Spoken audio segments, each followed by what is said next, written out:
Before we get into the video, could everyone please subscribe to my Endless Diary Tales channel? Thank you so much. My fiancé and my younger sister got together on the day of our engagement. I overheard them confessing their love to each other, almost making me sick to my stomach. William and I had been in a 7-year long-distance relationship from sophomore year until now. Susan had been following me around, calling William brother for 7 years. In my eyes, they had always been like siblings. William treated her like a sister, but Susan's true feelings towards William were unclear. Susan is my younger sister from a different mother. My dad and mom divorced early, and my dad, since I had some talent, doted on me. Susan was cute when she was young with chubby cheeks and drooling, and she used to like sleeping while hugging me. But as she grew a bit older, around kindergarten age, she was no longer cute. She would occasionally put on a look of grievance, blaming me for things that were not my business. She would say things like, "Dad, if you want to hit someone, hit me. I'm so scared when you guys fight. Sister likes it, so give it to sister. I didn't mean to. Can sister forgive me?" At that time, I didn't understand what manipulation was. How could such a young child have ulterior motives? But my dad's attitude towards me changed from good to bad and worsened over time, especially because my stepmother was her biological mom, and my position at home became precarious. I worked harder at studying and dancing, hoping my dad would love me more, but to no avail. My dad always thought I bullied Susan, while Susan endured silently. Did you think I wasn't wary of Susan while dating William? It was fine for the first 2 years. I was in college and she was in high school. By the time I graduated, she entered college, and with more time she started making moves. Every weekend when William and I had a date, she would tirelessly try to contact me, claiming sisterly affection. I tried to drive her away, but she would cry and say, "Sister, do you not like me anymore? What did I do wrong? Tell me, I'll change. I'm so sad when you treat me like this." I would roll my eyes and she would tear up. Each time, William would mediate, saying Susan was still young, liked following me, and let her do so. He would ask me not to be so harsh on Susan. We argued about this several times. He said I was unreasonable and shouldn't argue with a child, while I said he didn't understand anything and had no right to intervene. We almost broke up but didn't. Later, when Susan clung to me, William remained silent, letting me handle it. "Oh, I'm a dancer. My name is Sue, and I work at the Provincial Cultural and Arts Troupe, considered a pillar of the troupe." William works in IT, a programmer who had already become a project manager in a private company, young and promising with thick hair. Everyone around us said we were a perfect match, and the number of people asking when we would have our engagement ceremony was countless. Here, before getting married, we had to have an engagement ceremony first. William and I booked a hall at a local 5-star hotel. It for its duplex structure, bright crystal chandeliers, long spiral staircase, the first floor to entertain guests and the second floor for dressing rooms and lounges. I was touching up my makeup in the dressing room. My sister's dress looks amazing. It highlights all her strengths, unlike me, who wears t-shirts and jeans every day. This lipstick matches her so well. Is this what they call a man killer? I'm so clumsy. I don't know how to apply makeup. Sister, can you teach me in the future? I looked at her through the mirror. Okay. She looked ecstatic. Often I couldn't tell if she was genuinely naive or just pretending to be. After so many years, I didn't like her. It was obvious. How could she still pretend to be so close to me? "Sue, it's almost time. I'm going downstairs to be with Mom and Dad." Susan rushed out, leaving the makeup artist staring at her back in amazement. "Sue, your sister is so lively and naive. Everyone is dressed elegantly at this event, but she is wearing a t-shirt and jeans." I smiled without a response. Some things are better left unsaid to outsiders. William was late in picking me up, and no one answered the phone. I called a friend downstairs, and I was told he had already gone upstairs a while ago. Gone upstairs for a while? A woman's sixth sense is truly mysterious. At that moment, my mind was filled with thoughts of Susan.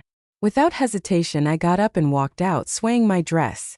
Next to the dressing room was a lounge with the door slightly ajar, voices coming through it. "You walked over. William, this is the last time I'll call you brother. From now on, you'll be my brother-in-law. I feel so sad. Sister is so happy being able to marry you. You're such a good person. Sister must have saved the galaxy in her past life. Brother, what should we do?" I really like you. Susan, don't do this. Sister and I are about to have our engagement ceremony. The room fell silent. I hesitated for 2 seconds, then pushed open the door. The two of them were already on the couch, with William kissing Susan, one hand not keeping to itself under Susan's dress, their kissing looking passionate. My whole body felt frozen. This was the scene of our engagement. Did they have no shame? Sister? Susan was the first to notice me.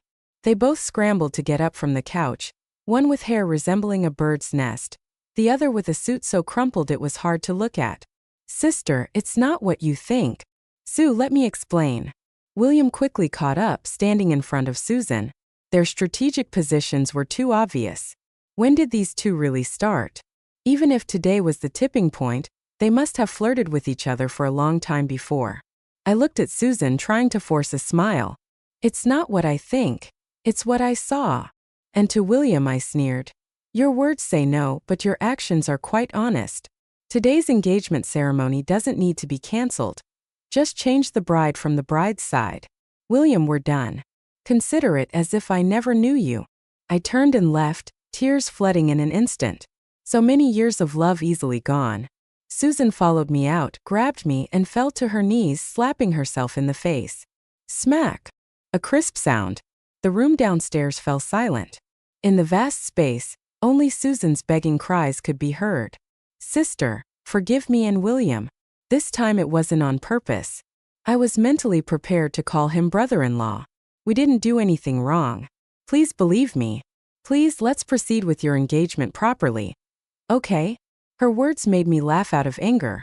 With such a situation, how could we proceed with the engagement? Should we ignore the elephant in the room? William stood at the door of the lounge, not moving an inch. He was watching me and Susan, but mostly Susan, with a look of pity in his eyes. My heart sank deeper and deeper. How did I not know before that you two had reached a point where you couldn't control your feelings? You two, you're quite something. Furious, I turned and ran downstairs in 9-inch high heels and a long skirt with a wide hemline. I lifted my skirt in front, but it was stepped on from behind, making me roll like a dumpling down the stairs. The pain in my body felt more real than any screams. Everyone rushed to my side. I struggled to stand up and realized my right ankle couldn't move. I'm a dancer. I knew the difference between spraining a foot and fracturing a bone. A chill ran through my heart. Quick, take me to the hospital. That was the darkest moment of my life. In one day I lost my lover and my career. My ankle was shattered. The doctor said I needed surgery with a steel plate and I might not be able to dance again in the future. In the hospital room, several dancers from the troupe turned away, wiping tears. William blamed himself and knelt at the bedside, repeatedly promising to take care of me for a lifetime. Susan stood at the door of the ward, crying continuously, occasionally glancing at William like a wronged little wife. I ignored them. My stepmother couldn't stand it, feeling sorry for her daughter. It wasn't your sister who pushed you down. Why are you making a fuss? Just a lost leg for you, but for her it's a lost love. I felt nothing but ashes in my heart, not just towards William but towards the whole family. I looked at my stepmother calmly. If William prefers her, can I break her leg for you? Since that day, there was no need for me to pretend with my stepmother. Our only interaction was when she told my dad to tell me that she had packed up all my belongings from childhood to adulthood, so I should move out. She wanted to free up my room for other uses. I nodded and handed my house key to my dad, asking him to help me move my things so as not to take up their space. William came to see me every 2 or 3 days, and I ignored him, telling him to leave. He would silently cut fruits for me, pour water for me, saying that once I recovered, we would get our marriage certificate and he would take care of me for a lifetime. Susan, on the other hand, came every day, crying and asking for forgiveness. I told her to leave, and she would kneel down, wailing, fearing that others might not realize how wrong she felt. Whether by coincidence or something else, William had witnessed her kneeling several times. When he looked at her, there was the same look of pity as that day, but when he looked at me, he seemed hesitant, almost asking me to treat Susan better. In the end, the two of them changed from leaving one after the other to leaving together, no longer bothering to hide their feelings. The other patients started commenting about William, originally saying, "Your boyfriend seems nice. Did you two have a fight? To your sister's boyfriend is good. He's so caring towards you, the elder sister. What can I say? Can I say that I fulfilled this couple at the cost of one leg? I hurriedly urged them to leave. Please, both of you get lost. Instead of coming here to act, why not go on a date, roll around in bed sheets? Didn't we leave it unfinished last time? Susan's sister, please don't be like this. William and I are just friends. We didn't do anything. If you mind, we won't have any contact in the future. I rolled my eyes. Stop it. For the rest of my life, please don't appear in front of me anymore. Susan started to cry again. William pulled her and left without looking back. My father put the packed items in my living room.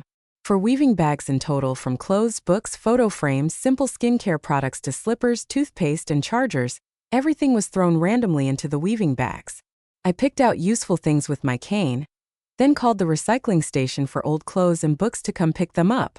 My connection with that family was in the 22nd year after my parents' divorce. It was broken after they cut out everyone in the family photo except me. I transferred some money to my father, thanking him for raising me. The Cultural and Art Museum gave me a new office job. Not tiring, very leisurely. After finishing my work every day, I leaned on my cane and went to watch my former partners dance. God knows, for me, dancing is my destiny, more important than William. So I hate Susan. If it weren't for her stepping on my dress that day, I wouldn't have fallen from upstairs at all. The envy and loneliness in my eyes were so obvious in the mirror in the practice room. Sue, come here. The deputy leader personally introduced me to a part-time job at the Children's Art Center opened by his friend. There were 6 dance classes on weekends, hoping I could come and give some instruction. I didn't need to dance, mainly to demonstrate the movements and train the teachers if there was time. I was hesitant at first. He said, "Consider it a break. Your dancing skills are profound. It's a waste not to use them. Talented people can shine anywhere, not just on stage. Sue, they need you." The dance class job occupied my entire weekend, busy and fulfilling, with no time to think about other things. The innocent smiles and lively eyes of the children were life and also redemption for me. I understood the deputy leader's good intentions. The weight that life cannot bear will eventually force you to accept it and compromise in the most appropriate way. 1 month after leaving the hospital, I discarded my cane, and as long as I didn't do strenuous exercise, my mobility was no different from a normal person. I still longed to dance, would practice basic skills, and demonstrate to the children with the right ankle not bearing weight. Occasionally, I would cautiously test the condition of my right foot. In my heart, there was always a hope. What if? What if I could dance again? I had interactions with another man, Peter, half a year later on a weekend Saturday night. There was no class in the dance class, and I was practicing choreography alone. I wanted to test if I could jump. Many things needed to be tried to know the results. Nearing the new year, the art center would hold a performance. I was choreographing a dance for the children. In the end, with a simple jump, I even specifically controlled the height of the jump, but my right ankle still couldn't take it. I fell to the ground. Peter rushed in, half kneeling in front of me, anxiously asking how I was. We were not familiar with each other. He was just a relative of one of my students who had been picking up the child at that time. He cared more about the child's dancing than the child's mother, always asking about the child's condition after school. That day, something strange happened. When Peter rushed to me, my focus shifted from my foot to his shoes. Shoes were not allowed in the practice room, yet he was wearing shiny leather shoes. He saw me staring at his shoes, quickly took them off and held them in his hand, then smiled, his whole face relaxed. "I've never seen someone like you who's injured but still concerned about keeping the floor clean. Seems like it doesn't hurt anymore. Do you want me to take you to the hospital?" My ankle was fine. The pain had eased since the initial moment, and I seemed to be able to bear it. I didn't need to go to the hospital. Peter helped me change shoes at the doorway, then took my coat and bag from the shelf for me. He casually mentioned that his nephew was learning painting here on Saturday evenings, as if to explain why he was here at night, then reminded me to use my right foot less, take care of the injury, and not make the situation worse. Finally, he helped me downstairs and watched me get into a ride-hailing car, apologizing. "If I didn't have to pick up the child, I would have taken you home." I didn't pay much attention to his words. and I had no intention of letting a stranger take me home, so I just thanked him and left. That evening, I chose a robot figurine online. The following week, Peter came to pick up the child again, and after asking about the child's dancing performance as usual, I took out the figurine box from my bag. "Thank you for your help last week." He was very surprised. "It was just a small favor." "Do you really need to thank me like this? Are you afraid of owing favors to people?" "It's just a small token of my appreciation." I said I happened to see it when I was shopping. "I didn't know if you would like it." I don't know which word resonated with him, but his mouth curled up, accepting the small box. "I like it." At that moment, several children who hadn't left yet rushed over, including his niece. "Teacher, do we have one too? We want a gift too." Their eager eyes looked at me. I smiled and took out lollipops, chocolates, and fish sausages from my bag to share with them. The children joyfully took the treats and scattered around. Peter smiled and asked, "Did I make you spend money?" I shook my head. I bought it for them in the first place. Since becoming a teacher at the organization, I often buy small snacks as extra rewards. "After receiving your gift, Sue, let me treat you to dinner." "I'm sorry, I already made plans with someone else." I never dreamed that I would be countered so quickly when saying this. Half an hour later, I sat in a nearby steakhouse, cutting the meat with a knife and fork, taking small bites and putting them in my mouth while Peter stood with the child next to my table. "What a coincidence." He pointed to the couch across from me and jokingly asked, "Your company didn't show up?" I smiled calmly. "He had something come up last minute. You don't mind, right?" He gestured towards the couch across from me again. What could I say? I could only smile and say, "It's better to meet by chance than by appointment." I'm not good at talking compared to Peter, who was more talkative and humorous. His niece, Cindy, had been glancing at him with strange eyes several times. I followed Cindy's gaze to him. He chuckled. After maintaining a parental image for so long, it's hard to return to normal. The child isn't used to it. Cindy snorted through her nose. Peter showed a doting expression and ruffled Cindy's head. Cindy rolled her eyes and snorted again. I felt a bit envious of their family atmosphere. Since my mom left my dad, I had no contact with her for many years. My dad only had my stepmother and Susan in his eyes. In the evening, I received a friend verification message. Peter, Cindy's uncle. He added me through the business card push from Cindy's mom. That's how I learned his name. He sent a photo of the robot figurine placed on his desk next to a corner of a laptop. "Thank you. I really like it." "You're welcome." After that, Peter would occasionally like my posts on social media. Sometimes I would return the favor by liking his posts, keeping the mutual respect alive. Through this interaction of likes, I unexpectedly discovered that he knew the leader and deputy leader of our provincial art troupe, and their relationship seemed pretty good. As for what Peter did, it wasn't apparent from his social media posts. Of course, he might have restricted certain posts from my view. Similarly, through messages, William would occasionally check in with me. "How's your foot doing?" "Much better, thank you." Many years of feelings. We couldn't be lovers, but we didn't have to be enemies. I never blocked him and never con. I considered doing so because the estrangement of adults always drifts further apart. It was Susan who was posting affectionate messages, and even privately messaging me to seek forgiveness. "Sister, can you forgive me?" "Sister, you're so great. Many other guys like you besides William, but I only have William. I can't leave him." "Sister, which ring do you think looks better?" A photo of a string of diamond rings was sent, one of them almost identical to the engagement ring I had back then. I felt a bit suffocated.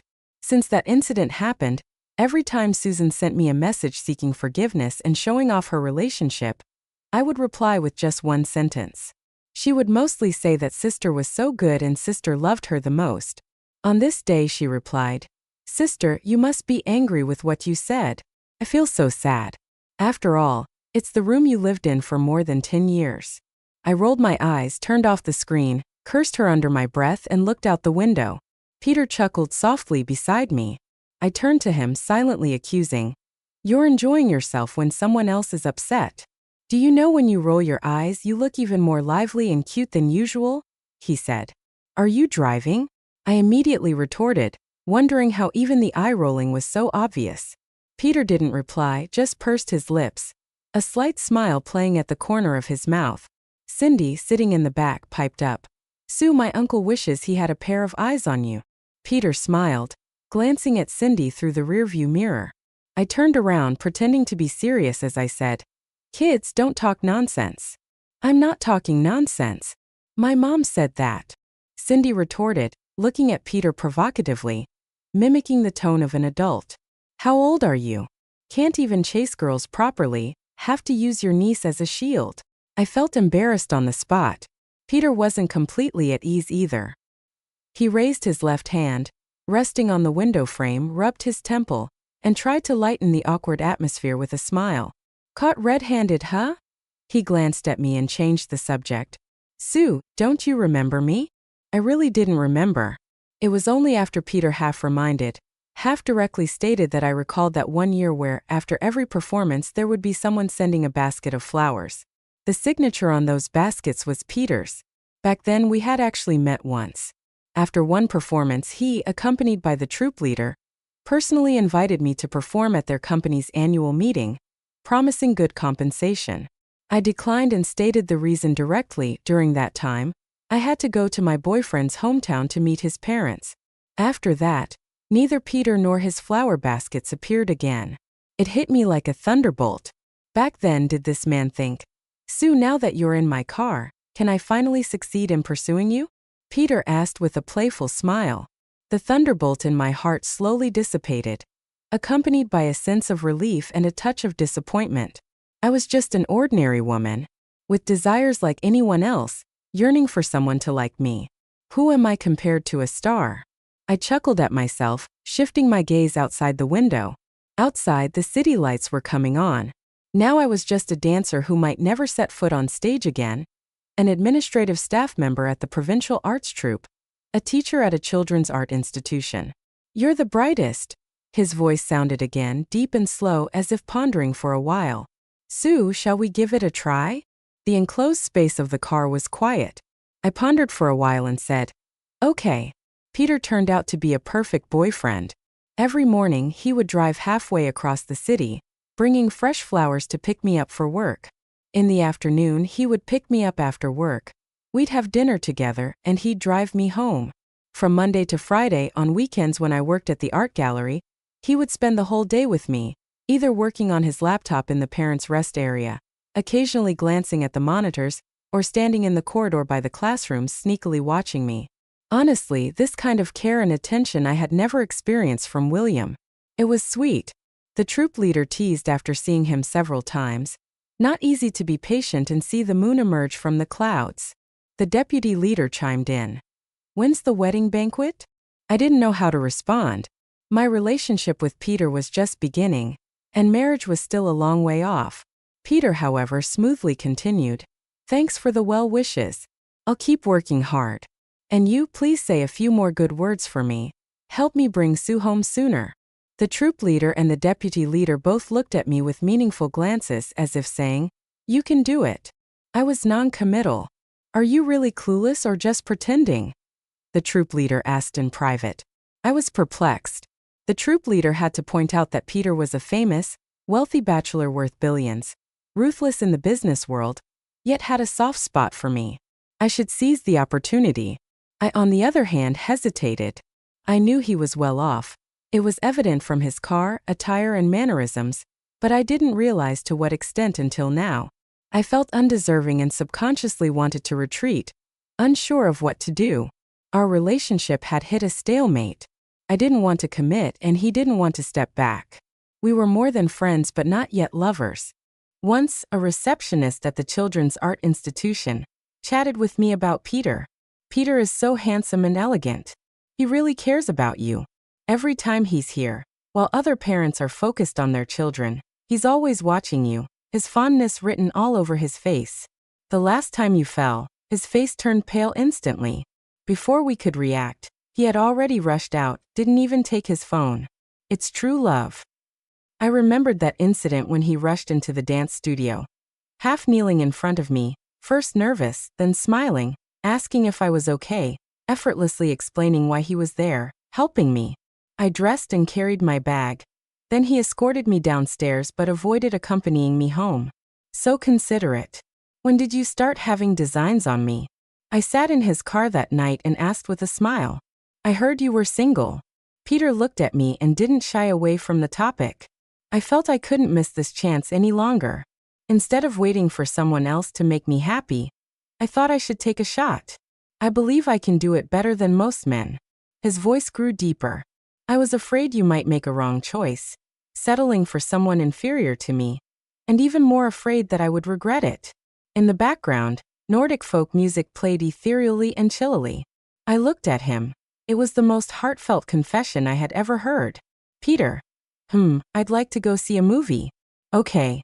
At the movie theater, I allowed him to kiss me. Sometimes in relationships between men and women, crossing a certain threshold just naturally leads to the next step. Peter was apparently a kissing enthusiast. Every morning after handing me a rose, the next thing he'd do was lean in and peck my lips. After getting in the car with my seatbelt fastened, he'd lean in for another peck. Laughing, I said, "That's enough in public." He chuckled and touched his mouth, still not seemingly satisfied. I've been thinking all this time. Those few kisses just didn't feel enough. What to do? I didn't bother responding. He continued on his own. "Sue, why do you smell so good?"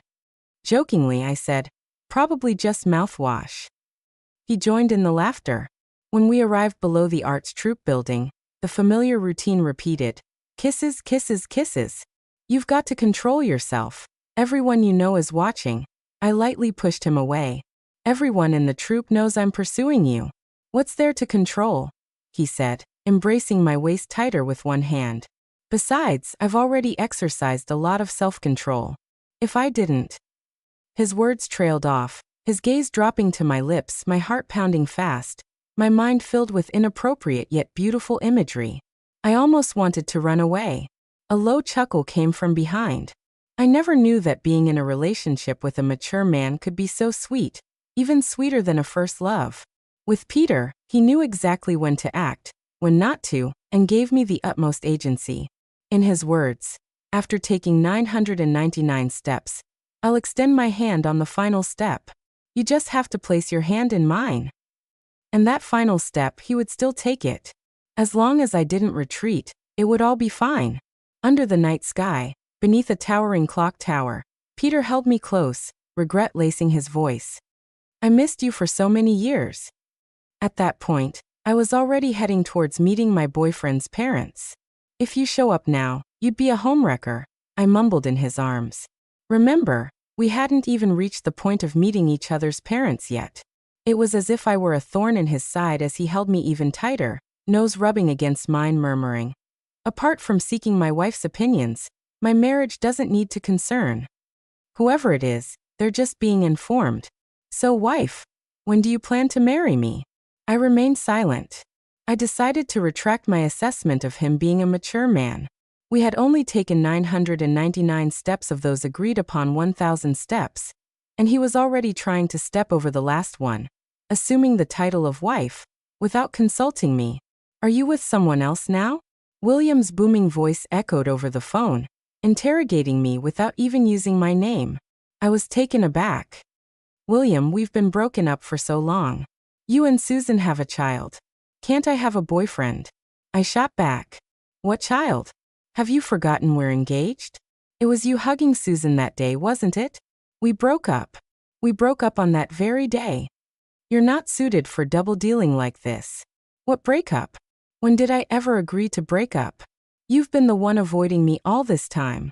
Peter directly took the phone from my hand, not mincing words. William, right? I'm Peter, Sue's current boyfriend. Please refrain from harassing my girlfriend, or I'll have to call the police. I didn't know how William reacted as Peter finished speaking, hung up, and promptly blocked William's number. I looked at him in astonishment. That's my phone. Did you just block someone without my consent? He smiled. Sometimes a girlfriend needs to listen to her boyfriend. He returned the phone to me. It was the first time I glimpsed his possessive side. William and Susan must have seen me with Peter on the same day because after William's call the previous day, the next day Susan showed up at my doorstep outside the practice room of the art institution. When I saw her standing just half a step behind Peter, chatting as if they were just finishing up a conversation, a smile bright on her face, my heart skipped a beat.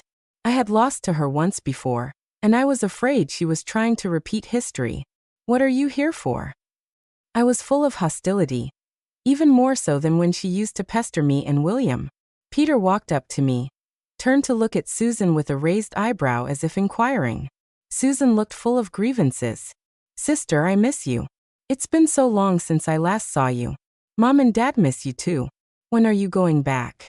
She looked at Peter pleadingly and stuttered. Peter, please talk to Sis for me. I couldn't swallow my anger and turned to leave. Peter caught up to me and asked if I was mad at him for talking to other women. I'm not mad at you. I'm just uncomfortable. I sighed and said sourly. Peter, we've just met, and now we're already brother and sister? I didn't ask her to call me sister. Peter smirked smugly. Sue, are you jealous? How about you also call me brother? I glared at him. He continued to coax. If you call me brother, I guarantee no one else in the world would dare to call me that. I rolled my eyes at him, looking at his serious expression, and couldn't help but laugh. What a twisted sense of humor. Such a disgusting nickname. As it turned out, Peter indeed had a twisted sense of humor. Much later, at specific times or occasions, like when we argued or made love, this nickname was like a switch. Susan took a liking to Peter. Over the years, whenever I had something, she would look up to it, and most of the time, she would snatch it away. After that meeting, she often ran to art institutions on weekends, ostensibly to seek forgiveness from me, but in reality, she was just trying to get close to Peter. Sue, be careful of your little sister. She's like a tea serpent. Peter has rejected her many times, but she's still swooping in. I grunted in acknowledgement. The time I spent with Peter wasn't as long as the time with William back then, but for some reason, I had confidence in him. Men of his caliber, if they wanted pretty women, could easily have them with a wave of their hand. He didn't disappoint my confidence in him. I don't like it when others call me that. Susan, you better call me Peter or brother-in-law. Even though you're Sue's sister, please have some self-respect. Whether I'm good or not has nothing to do with you. I don't want Sue to misunderstand. I'm not your William. Your tactics won't work on me. I can distinguish between a stone and a gem quite clearly. These words were relayed to me by the receptionist along with some flattery. Sue, Peter is so handsome. He talks to Susan with a commanding presence. I've never seen a man reject a woman so decisively. You should get married soon. After Susan hit a wall with Peter, she turned to me for conquest, determined not to give up. She cried in front of the parents picking up their children, asking if I was still mad at her because I was blaming her. And that's why brother-in-law was ignoring her. She said she realized her mistake, that she only had one sister, and nothing was more important than her sister. She asked how she could be forgiven. Did she have to kneel down and kowtow? She cried so hard as if she was about to faint the next second. Many onlookers were pointing fingers. Sue, forgive her. How can siblings hold grudges? Isn't it natural for an older sister to give in to her younger sister? I laughed in exasperation. Who said the older sister must give in to the younger sister? What if the younger sister is a scoundrel? I looked at the crowd. The best way to deal with green tea was to accuse publicly. At my engagement ceremony, my sister went to confess her love to my fiancé, and they rolled on the couch. Caught in infidelity, my sister stepped on my skirt, causing me to tumble down the stairs and break my leg. I, a dancer unable to perform. What did it mean? She acted aggrieved and delicate, frequently kneeling to apologize, forcing me to forgive her. Would you dare to have such a sister? I pointed at Susan. Her mother said I only lost a leg. What she lost was love. I just couldn't understand. She was the third party. What basis did she have to call it love? Even more ridiculous, while I was still in the hospital, she was going in and out with my fiancé. She asked her mother to kick me out of the house, wanting to turn my room into their lover's nursery. After several months of no contact, now that she saw I had a new boyfriend, she came back. My voice grew louder, speaking the truth in anger. Susan, have some shame. The spectators shook their heads, seeing through Susan's deceitful tears. Can't believe it. She's crying so pitifully." It turns out she was pretending to be a third party and pushing Sue down the stairs. Such a person deserves public condemnation. Sue didn't follow through. She had stepped too far. Did seeing Sue with a good man make her want to seduce a new brother-in-law? Shameless. The biggest difference between acquaintances and strangers is that acquaintances, bound by courtesy, would only gossip behind one's back. Strangers, if they insult, it's harder to bear. So at the engagement ceremony back then, many people looked uneasy but remained silent. Susan ran off, covering her face. Peter stood firmly by my side, his face with a smirk, one hand resting on my waist. Seeing William again. It had been a full 10 months since our last meeting. He looked more haggard than ever, with deep dark circles under his eyes, cracked lips, and a cut on his chin from shaving. If not for his clean attire, well-groomed hair, and shoes, and holding a bouquet of roses, I would have thought he just came out of a coal mine in Shaanxi. "Sue, let's make amends." William rushed over, handing me the roses and along with it, a jewelry box. "We're leaving first." His colleagues, who witnessed the last drama, gave me a curious look. I nodded, wanting to make it clear to William. "William, we have no relationship anymore. Please don't disturb me. The flowers and jewelry, you should give them to Susan. I have no interest in being a third party. I have a date with my boyfriend, he's coming soon." William frowned, only now realizing that I was the one he truly loved. He said he had already broken up with Susan, that she was a jinx. Ever since being with her, he had been unlucky. His colleagues ostracized him, he lost projects, and nothing was going right. He said I was his lucky charm. That when we were together, everything in his work seemed to fall into place, and he hoped to start anew. He opened the jewelry box, a sparkling diamond ring, the same one prepared for our engagement, but left unused. Susan had once taunted me with this ring. "Leave this ring for someone else, I don't need it." It turned out hearing someone speak when you no longer love them is torture. So when Peter showed up at the company door, I almost lit up. I had only one thing to say to William. "Sorry, my boyfriend is here. If everything goes smoothly, I will marry him, so don't come looking for me anymore." Peter and William. Honestly, I had never compared them before, but at that moment, seeing both of them together, the only word in my mind was downgrade. Peter's tall figure, along with his face, exuded the word elite from both inside and out, while William, with empty eyes, looked like he hadn't slept in days. William seemed to recognize Peter. His eyes showed hesitation, mostly disbelief, and finally he stammered, "Peter." Then he quickly left. This time, even I couldn't understand. "Is this your way of scaring off a rival?" Peter didn't answer my question, changing the subject. "I just heard someone say they're going to marry me. That was just a strategy, mere words." "Don't take it seriously," I said. "This is not a strategy," Peter replied. He pulled out a jewelry box from his pocket and took out a ring he had already bought and kept in his pocket all this time. "Put it on first so we can shoo away the flies. Otherwise, we'll have to do it again." I hesitated. I had been with him for less than 3 months. Was it too quick to agree to marriage? What about the 999 steps we agreed on? He seemed to sense my thoughts. "Don't burden yourself. Just shoo away the flies." Peter's tone was light. "Wouldn't proposing be that casual? How can you skip the red wine, roses, chocolates, followed by a lavish dinner and citywide fireworks?"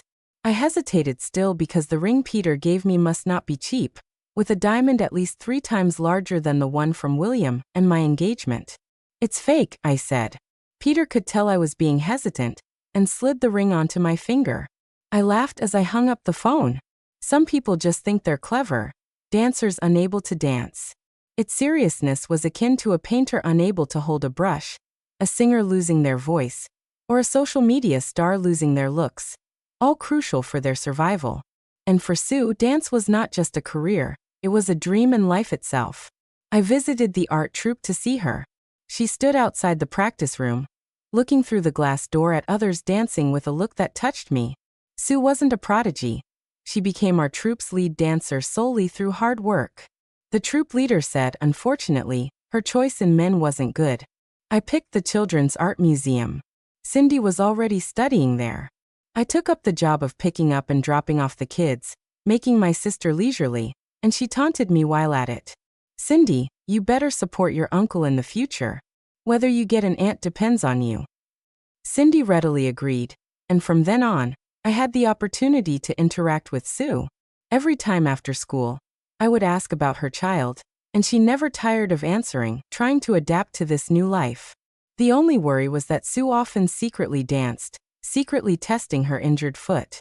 I sat in the parents' rest area, my eyes fixed on her, palms sweating. The rest of the story you all know. She fell, I helped her up, and we finally started our relationship. Eating, dating, kissing. The feeling of being in love was great. Sue was sweeter and softer than I had imagined. I regret not being bolder back then. As for Susan, I declined firmly. Women like her are common in life, thinking they are young and beautiful, believing that by offering themselves, men won't refuse, thinking that conquering men means conquering the world. William not only blinded his eyes but also clouded his judgment. With Lard choosing stones over stars, I thank him. The only thing he did wrong was that since he had chosen Susan, he shouldn't have lusted after a past flame. He handed the disgusting old engagement ring to Sue and me. I subtly hinted to the boss of the software company that our African branch needed people to build it up. William was sent away with a plane ticket. It took half a year for someone to operate on Susan's leg in a scene identical to Sue's injury. However, her luck was a bit worse. She broke both her shin and ankle. My wedding with Sue was half a year later. Peter, seek likes and comments online to wish us blessings. May all the lovers in the world finally become one.